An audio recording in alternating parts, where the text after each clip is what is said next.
Good morning, lands between. I'm not Godwin. Annekkipu and I are back in black to discuss the divine beast dancing lion. We'll also look at the divine gate in Enir Ilim, but also at the gate of night in Nightreign. We will also find out why and how Radagon is Marika. Looking at the serpent curved sword up close, I noticed that this thing looks more like taxidermy than any living, breathing snake. And then I remembered the dancing lion, and wondered if these two animals had their roles reversed in the ancient past, where a long dead snake was worn like a costume, and this grotesque parade called upon its powers in life. And in turn, a living, breathing lion capable of devouring and sealing harmful threats. A lion that eats blasphemy, and a divine beast dancing serpent. This long-past juxtaposition made me realize why lions were considered holy. The lion dance is shared by many countries. It's almost everywhere in history. Did someone say history? The phenomenon of lion dance in the cultures of our world is more intricate than it seems at the first glance. Different cradles of human civilization produce their own variations of this ritual. In India, the dancing lion characters can be found portraying one of the avatars of Vishnu or the mount of the primordial goddess Durga during traditional performances. In some East African traditions, the masked dancers celebrate a successful lion hunt or participate in the coming-of-age ceremonies. The most famous, Chinese version of the dance is believed to originate from outside of the region. Scientists point out that it was most likely introduced to the Han people by travelers and emissaries through Central Asia. Chinese word for lion, according to some scholars, may come from the Persian language. In ancient Iran and Iraq, the lion was a symbol of monarchy. Lion sculptures decorated the gates of temples and palaces, and even one of the gates of the city of Babylon. I think it is safe to say that having these mighty beasts play the role of servants of the royal households and protectors of the realms was a way to portray the divine origins of the monarch's authority. The mythical Gilgamesh, for example, was often depicted holding a grown lion in his arms, signaling his might. From ancient Mesopotamia through vast Central Asia and then Buddhist China, the symbol of lion as a beast protector reached Japan in the 8th century AD, where it would soon become a traditional apotropaic figure. The beast guardians were called Komainu or Shisa in Rokan culture. Some of their sculptures can be seen adorned with horns. The dance, imported either from China or India in different sources, got many applications.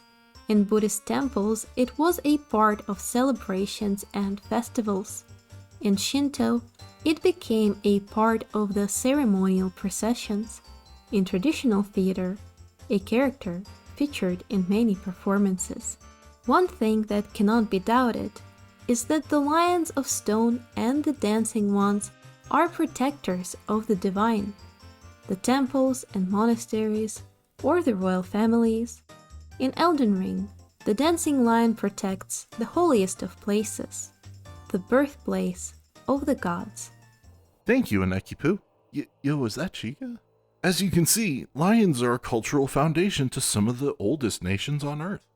Gurranq himself seems to be the Grim Reaper of the lands between, in which he has a hunger for the root of the problem, the catalysts of those who would live in death, and perverse the balance of life and death, or other enemies of the throne, sealing them within his gullet.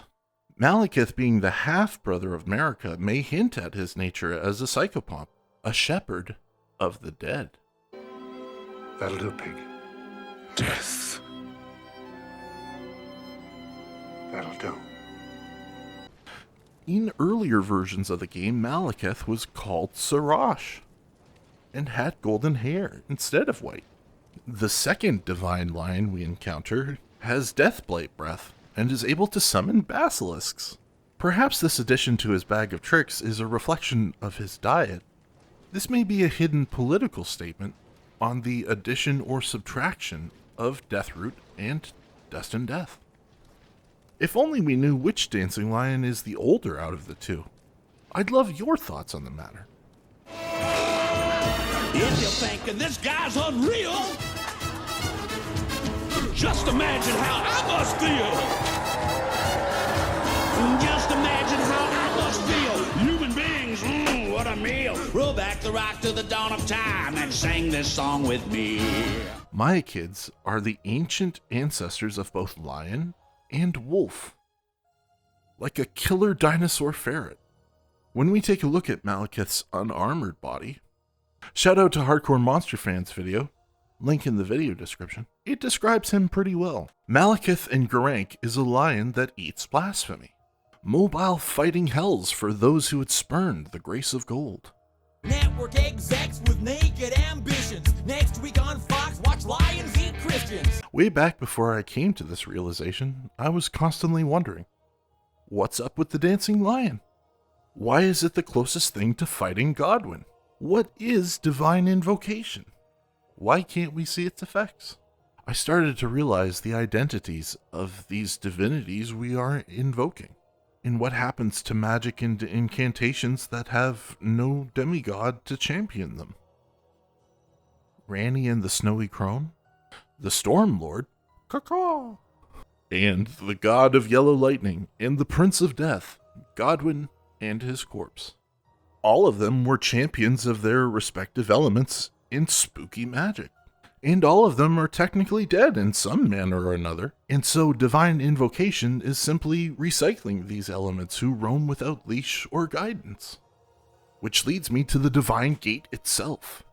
Perhaps the outer gods were once flesh and blood, and were the reigning gods of their ages.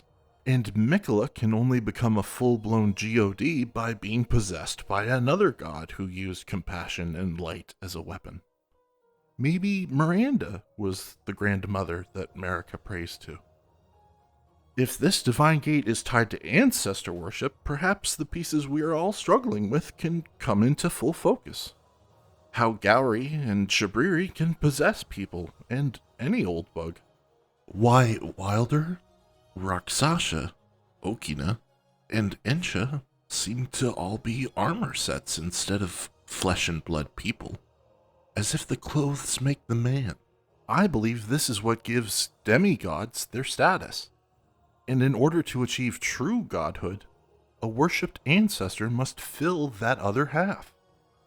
If we follow this pattern of our past ancestors possessing the young and influential, we need to talk about Frank Herbert's Dune and his concept of abomination, which George R. R. Martin is fond of it as well. The stable boy screamed as lightning filled the sky again, and even Jojen was shouting now, shouting at Bran and Mira to shut him up. "Be quiet," Bran said, in a shrill, scared voice, reaching up uselessly for Hodor's leg as he crashed past. Reaching. Hodor staggered and closed his mouth. He shook his head slowly from side to side, sank back to the floor, sat cross-legged. When the thunder boomed, he scarcely seemed to hear it. The four of them sat in the dark tower. "Bran, what did you do?" Mira whispered. "Nothing," Bran shook his head. "I don't know. But he did. He reached for him, the way I reached for Summer. He had been Hodor for half a heartbeat." A child's flesh, he thought, remembering Bump. Human meat. Had he sunk so low as to hunger after human meat? He could almost hear Hagen growling at him. Men may eat the flesh of beasts and beasts the flesh of men, but the man who eats the flesh of men is an abomination. Abomination. That had always been Hagen's favorite word. Abomination, abomination, abomination. To eat of human meat was abomination, To mate as wolf with wolf was abomination, and to seize the body of another man was the worst abomination of all. Hagen was weak, afraid of his own power. He died weeping and alone when I ripped his second life from him. Varamir had devoured his heart himself. The dead have a second chance at life through this spiritual medium, and bloodlines facilitate this. Great-grandfathers can inhabit great-granddaughters and vice versa. But taken to the extreme, this reaches infinite, and familial ties become less warm and more eldritch in nature. Like finding out humans stemmed from sailback dimetrodons. This may explain how Radagon may be a felled god and the spiritual parasite with the greatest will, and has inhabited many forms, like wolves, giants, or whatever you like. I believe the calculus of these interactions has left an indelible mark on Radagon's soul, one that no body can truly remedy. This is why the Elden Beast has many aspects of different forms of life. They are the consequences of a vagrant soul tainted by every possession. Perhaps Radagon was sealed within great rune shards, and we reform Radagon by bringing at least 3 of them back to the body of Marika. Similar to how we piece Heolstor back together in Nightreign. This would ring true with the Gospel of Ico and Shadow of the Colossus, the games that made Hidetaka Miyazaki quit his office job and forge his own path to divinity. Or the original Horcrux of the One Ring to rule them all, being a soul vessel. I'm going to talk about the Silmarillion again. It's my Bible now. The world of Middle-earth, or Arda, is quite odd to capture artistically. Those who have made efforts to portray 2 gates. The Night Gate in Silmarillion is famous for having Morgoth, basically Satan if he was obsessed with the climate and geographical sabotage, being bound in a magic chain and kicked beyond the walls of the world, tumbling into the void of a parallel existence. He was ejected from Arda and thrust into the timeless void, and thus was put outside of time and space. Even in Dante's Inferno, hell itself has gates that mirror the pearly gates. I found a picture taken by a pinhole camera made out of a beer can, a photo lasting 8 years of the sun's movement. Reminds me a lot of some of the Night Lord's skyboxes. Godwin's relationship with Frost has always confused me. Ever since visiting Castle Sol with Commander Niall's elemental arsenal, and Ice Ryan Hatchet, a Frost Dragon scale axe that has a similar Ash of War that we received from the Dancing Lion. And how Ghost Flame also causes frostbite. If you have any suggestions, I'd love to come to a greater understanding about my favorite character. I would appreciate it if you subscribe to my channel if you haven't already. While you're at it, please like the video if you truly enjoyed it. Comment if you disagree. Oh, I can take it. Really. Hit the bell to follow along faster with notifications to keep in touch, you know. To keep in touch. I'll be back with my next video, The Way of Poison and Rot. Until then, you are my sunshine.